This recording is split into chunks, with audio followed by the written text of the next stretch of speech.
What's up, everybody? Welcome to another episode of Coffeez for Closers.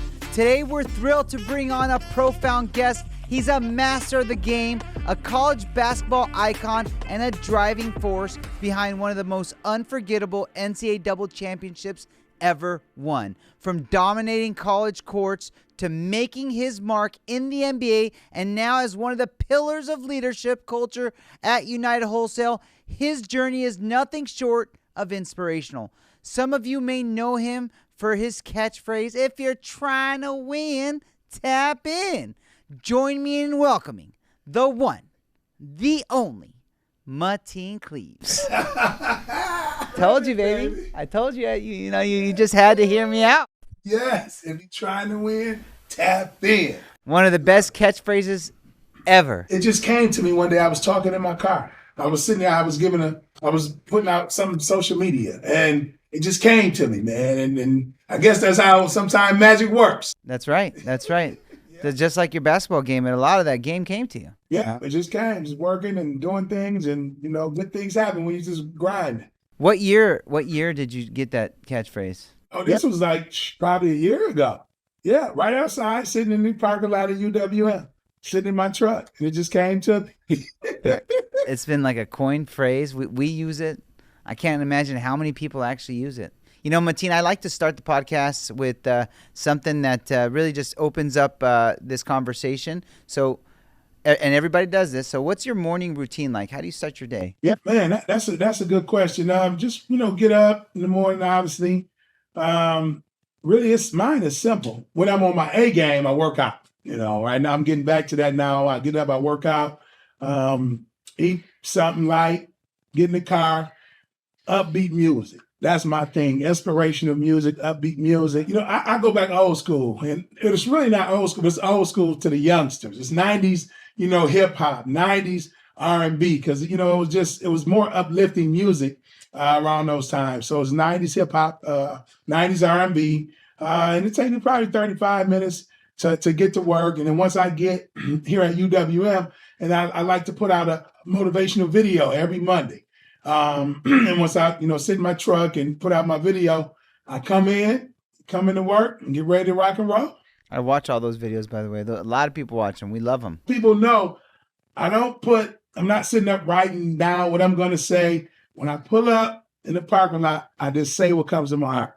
And that's what it is. And that's why I think it comes off so authentic, because it's not scripted. You just started those too. It's been like, 2 years you've been doing the morning? And it started because Success Track. It was some folks here from Success Track, and they said, you should put social media content out. And I'm like, okay, it's never my, like, I'm trying to grow my brand, and I just put it out there organically, and hopefully it can connect with someone that need to hear certain things, and it can motivate people to go out and, make it happen. Why haven't you tried to grow your brand? I mean, you already had a brand to begin with. Shouldn't be that hard to grow your brand from there. Yeah, and I get it all the time. Like, I have people reaching out like, man, you should do more of this and do more of that. And I think I am. But the biggest thing is it'll be just to help people. If growing my brand and give me a broader stage to help others, then that's what I'm going to do. But it's not for me, selfish reasons. It's more so to help other people, because I really do get a kick out of inspiring others and seeing people grow and take it to the next level. And you really have been a true inspiration, and you continue to inspire so many. So I think, like, leveraging the existing brand of Mateen Cleaves, because you're, like I'd mentioned in the intro, a college basketball icon. Millions of people know you from then, and obviously people know you from the NBA. Not an icon in the NBA, but still an NBA top draft pick. Right. But you've carried this huge brand for so many years. I think it's something that you definitely can leverage to inspire millions. Yeah, and you mentioned it. Like, the good thing about my life is I've been in so many different stages. I've been the best player on the team. I've been playing in the NBA where I was just a role player. I've been in the NBA where I didn't even play much, and had to find my way to help add impact to the team. Watching film with guys, or being a motivator in the locker room, whatever the case was, I had to find my niche. But I think that's helped build me to the person I am now, to be able to help other folks, because I've sat in every seat. I've been ultra successful. I've been through challenging times. Yeah.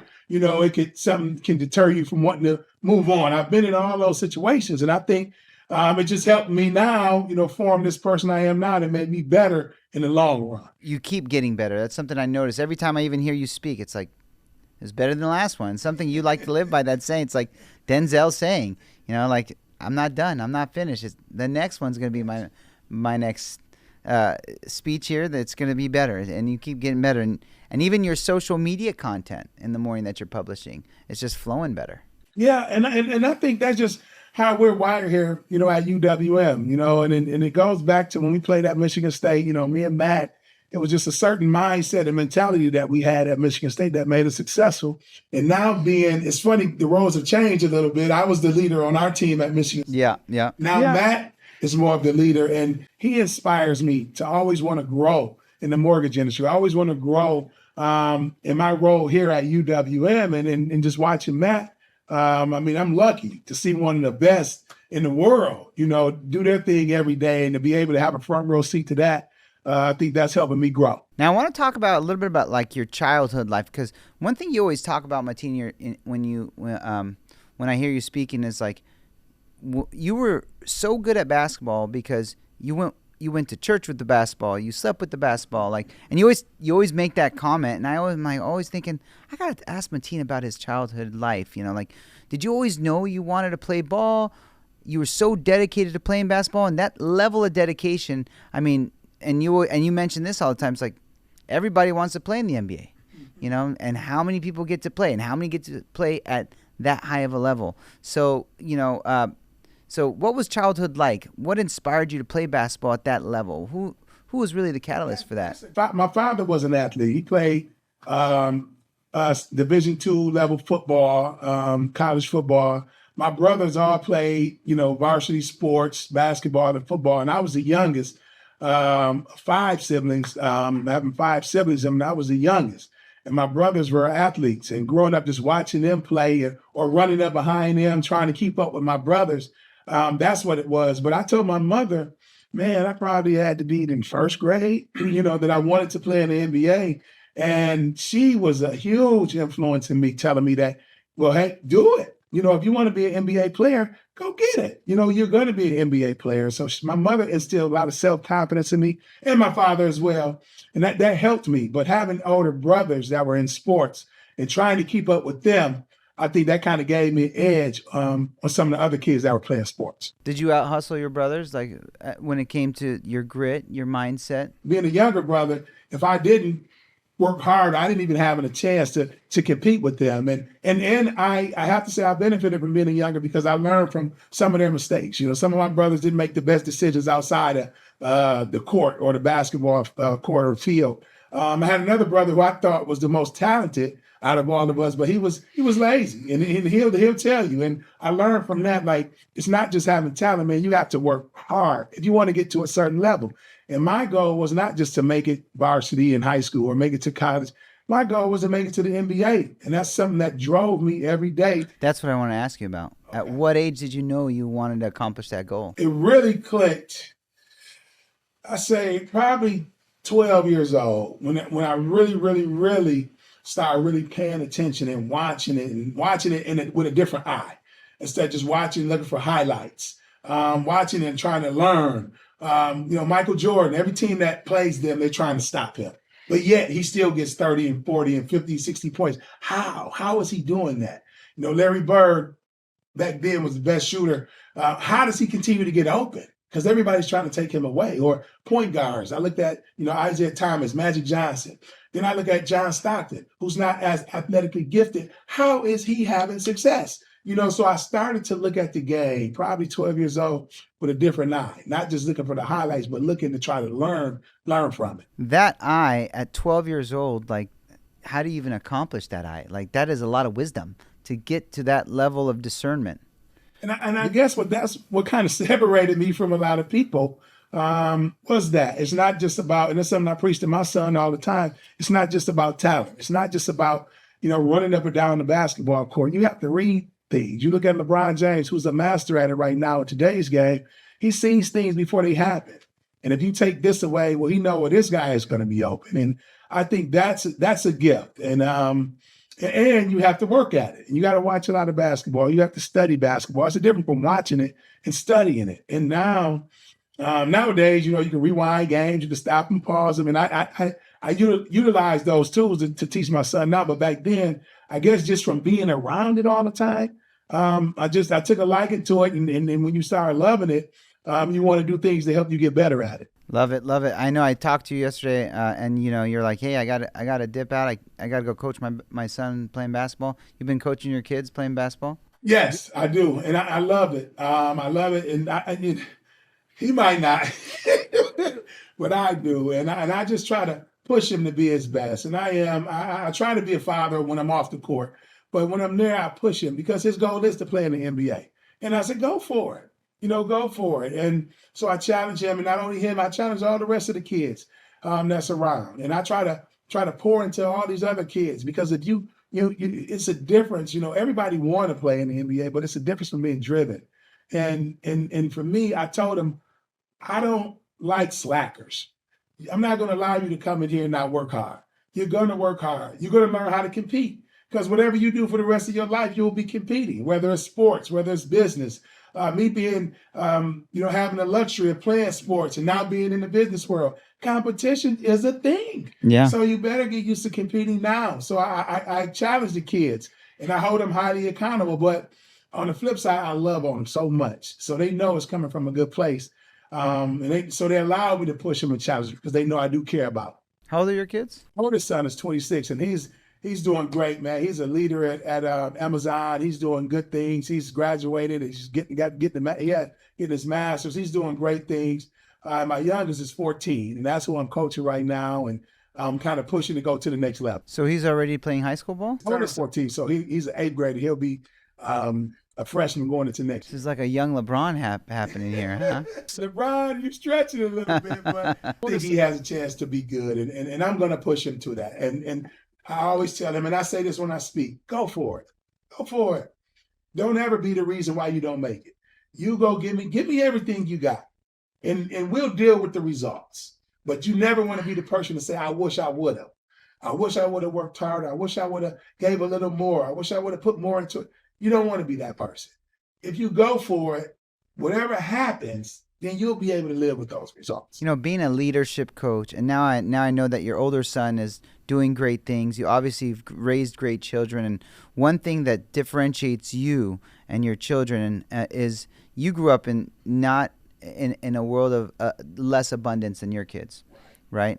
And what you've instilled in your kids is that same grit that you had with no money. Now, how do you instill such, that same mindset of grit and hard work and determination and perseverance in kids who have everything? Oh, that's a great question. And it's a challenge because it is different. My son, we go on family vacations. My son, you go in his room, it's like a showcase of all these new shoes. And I spoil him because of certain things I didn't have. And but I think sharing those stories, and I tell them about certain people like that, that certain examples of people that went on to be successful that had things when they grew up. People the parents that were superstars. You in the basketball world, you look at a Steph Curry. Well, he didn't want for anything. His dad played in the NBA. Yeah. Kobe Bryant dad played in the NBA.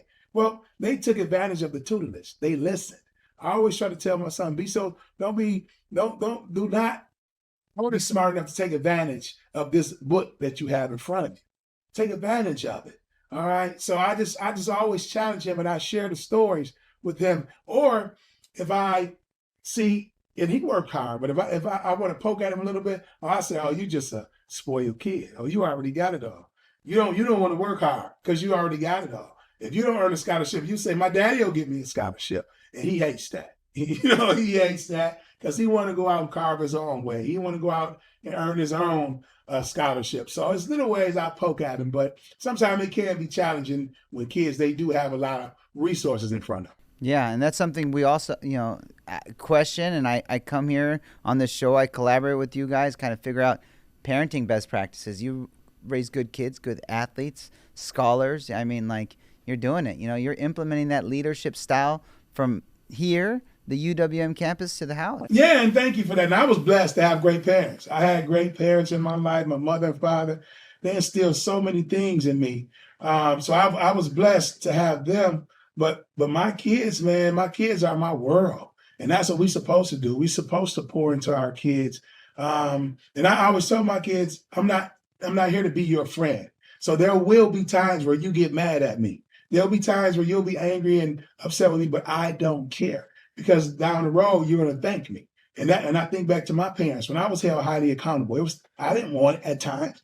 But I think back and I just say, man, I was blessed to have parents that held me accountable and instilled certain things in me. So that's my role. I got 2 kids. I brought them in this world, so I'm supposed to school them. And even anybody else that I interact with, man, I'm always trying to pour into other people.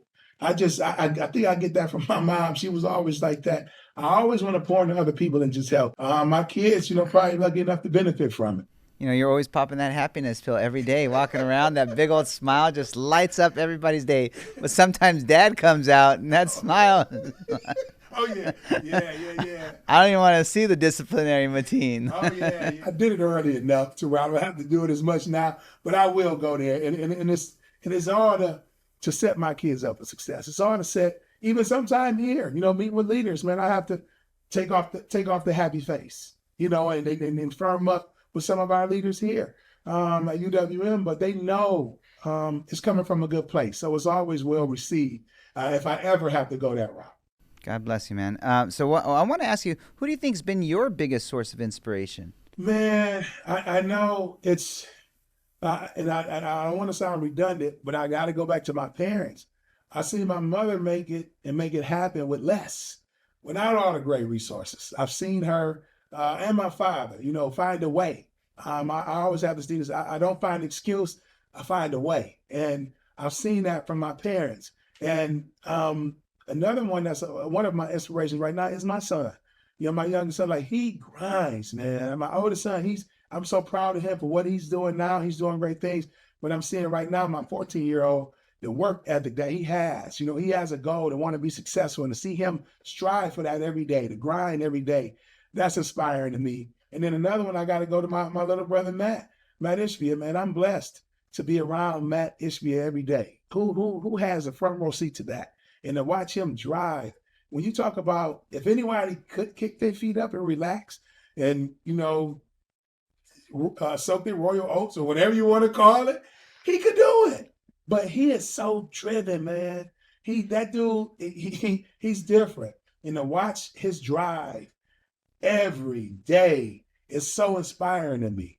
So there's no way in the world I can come here and give half effort when we see our leader, going hard as he is. So it was probably the other way around years ago when I was a leader on our Michigan State team. But now I do draw a lot of inspiration of seeing, how dedicated Matt is to making everybody around him great and continue to have success with our company. That's awesome. So growing up, getting back to that question, and I know you see Matt sort of like a mentor now. Did you have any other great mentors in your life? I mean, you're friends with Magic Johnson. Yeah. You're friends with Isaiah Thomas. You're friends with the most legendary people I've ever. I had great coaches. My AAU coach, Raymond, he passed away. Raymond Jones. He impacted a lot of kids from our area.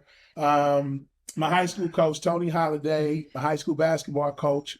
My high school football coach, Gary D. I had great mentors and just certain, uncles and aunts and that poured into me, man.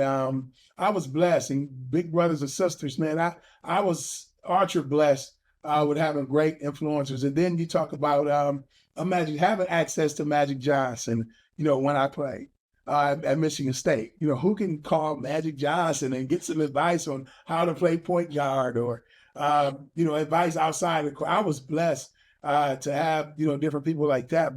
And I'll be on here all day naming people. And if I left you out sour, I just don't blame it on my mind. Blame it on my heart. I think anyone who ever walked through Michigan, you're friends with. Deion Sanders, Isaiah Thomas. Another one, he's a great mentor to me to this day. He's a guy that started, Matt donated tons of money to Michigan State, but he started it years ago. He donated $2.5 million and gave us a academic center where we could do our homework and get tutored. And so it started back then. So I definitely was blessed. Isaiah Thomas, knowing him now and even being able to pick his brain, a few years ago, I just been ultra blessed. Tom Izzo, my coach, at Michigan State. So like I said, I could be here for hours and hours and hours, but I've been ultra blessed, knowing Chris Webber. And so I'm blessed, man. I had a ton of them. Yeah, you got so many great minds. I don't want to be biased, but I mean, of all those people, give me your favorite top two.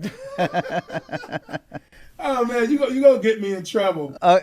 You are three, like not in that order. Steve Smith, because I did spend a lot of time with him at Michigan State. Like he would come back all the time and just pour into not only me but all the players that was at Michigan State at the time. Coach Izzo, I spent a lot of time with him, man. We not only about basketball but life and so many different things.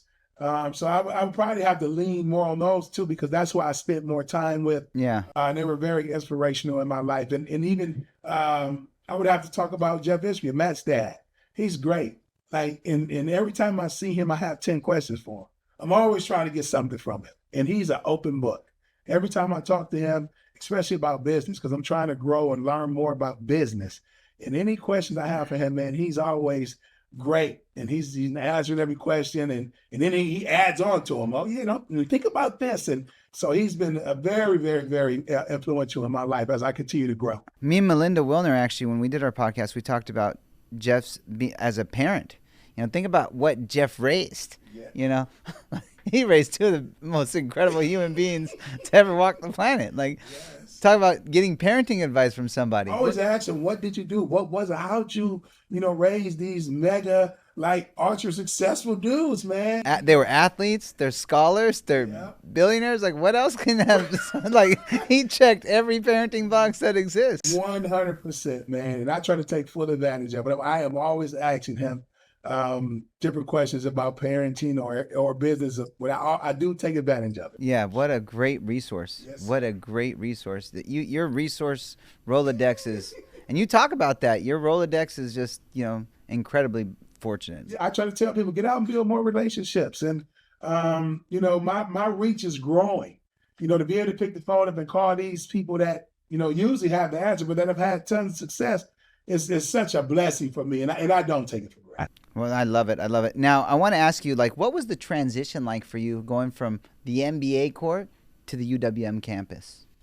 Hi, it was different. I laugh and joke. I said the days were a little long when I first started. And I'm still, my mind was racing. I'm trying to figure all this stuff out. I'm trying to get to build relationships with people. And one thing I did when I came in, I humbled myself. I put my pride to the side and I had a bunch of questions. And I'm still asking questions. To this day, I'm always pulling folks aside, asking different questions. But I put my ego to the side and then became a student again. I'm still trying to learn. But it was a challenge. It was something different. I'll be honest, I didn't think it would be fun. When Matt talked to me about it, I was like, I don't know about mortgages, man. Matt told me it gets competitive. And that's where that was the hook, the competitive, that was the thing. But just coming in, it was a big transition. It was different, but I humbled myself and had a bunch of questions. And I just rolled my sleeves up. And I took the same mindset I had when I was a freshman at Michigan State. You get there early. You work hard. You work harder than everybody else. You stay late. When I got an MBA, rookie mindset, you get there early. You work harder than everybody else. You stay late. You have a bunch of questions. When I got here to UWM, I would get here early, ask a bunch of questions while I'm here, and stay later and continue to try to learn. And I'm still actually doing that to this day. One thing I love that you've done for all of UWM, we got 7,500 people here on this campus. You've managed to bring a level of positivity and joy to this campus. Now, what are some of the attributes? How have you successfully been able to accomplish that? First of all, you have to be able to connect with people. They have to know it's real. Because I can get up here and say anything and make it sound good, but I have to tap into people. I have to really be there for people. I have to sit and talk to people, get to know folks.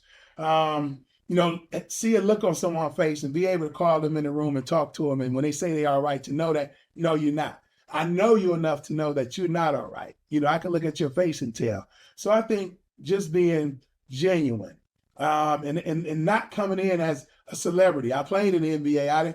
I didn't come in with none of that. I don't care about that. I came in as, hey, my role is to be a leader on a leadership development team. My role is to help make you a better leader. So that was my way to tap in. And I was, like I said, I came in humble as ever and just poured into people. Got to know folks, let them know about me. I had a bunch of conversations and interactions with other people.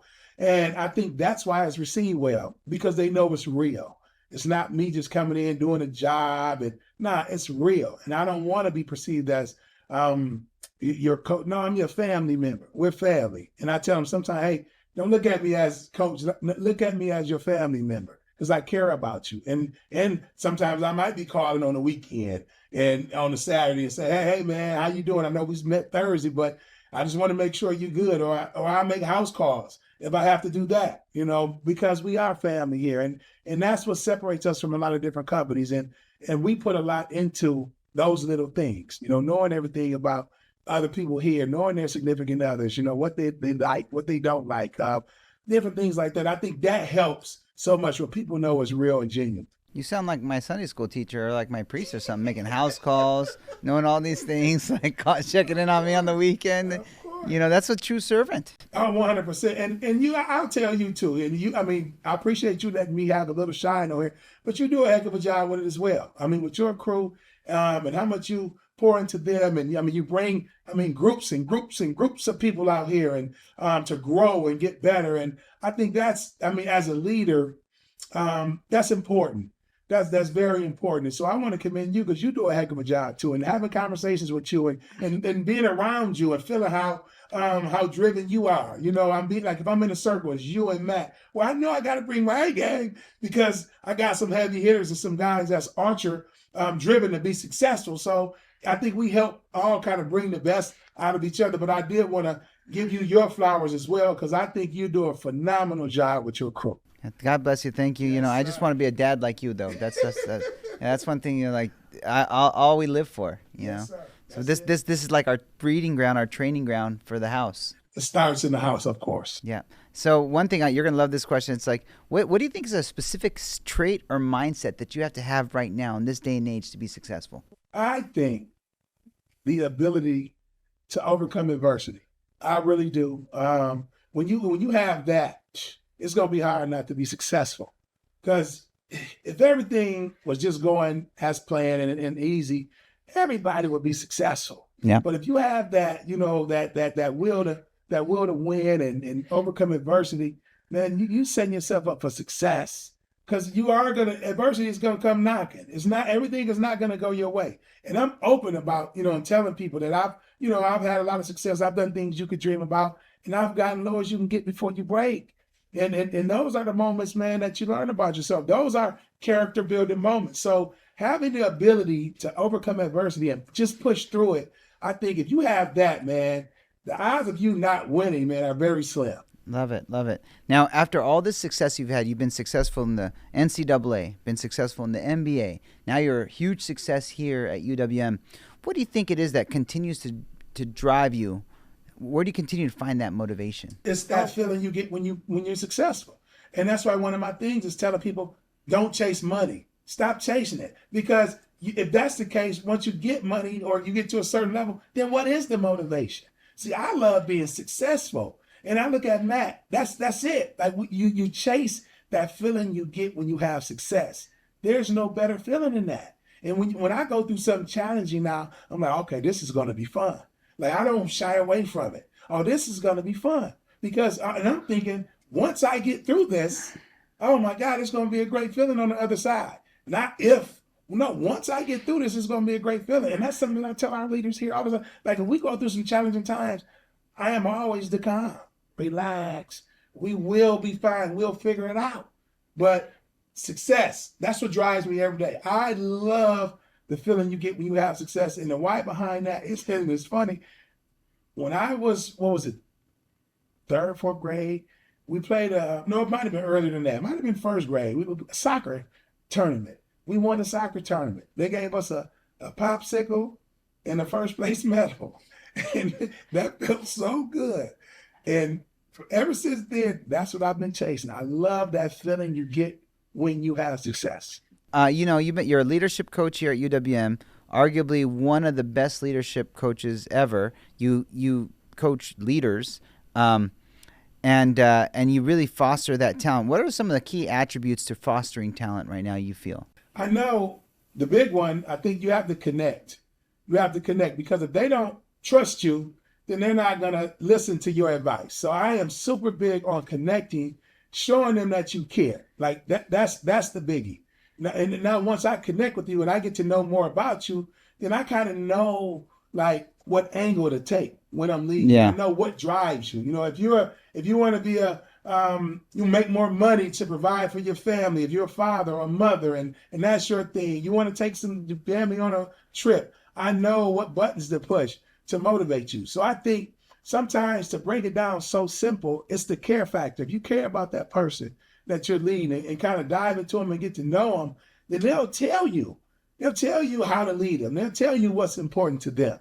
So I just think having a care, and then when you care about people, like, you'll be so driven to push them to the next level, because their success is going to make you feel good. You get gratitude out of that. It makes you feel better. So selfishly, I do get something out of it when people take the next step, when people grow and they're better. So I would say just the care, man. You got to care. Once you care and get to know your folks, they'll tell you, what buttons to push to motivate them and get them to go to the next level. You are such a busy guy. I mean, I've been trying to get you to hang out just outside of, work, every time I've seen you. And, I know because you're busy, you wake up, crack of dawn, probably before, grinding all the time. What do you do to actually relax? Like, when do you actually relax? And what do you do to relax? That's funny. And Matt is the worst person to be around with that. He never does. And I've tried to encourage him to relax sometime, but he's always going. And I guess you have to be somewhat like that to be great. But I will find sometimes, if I'm not going to an AAU tournament on the weekends or something, maybe on a weekend or something, I might just relax and, lay on the couch and, watch some college football games or some college sports, or if there's any sports on, watch some sports and just relax and do nothing. Sometimes I got to hide my phone, because it's constantly ringing. And if somebody called and, opportunity, for business, you might jump on it, So sometimes I do have to put my phone away and just be a husband, hang out with my wife, because sometimes she just want to watch movies.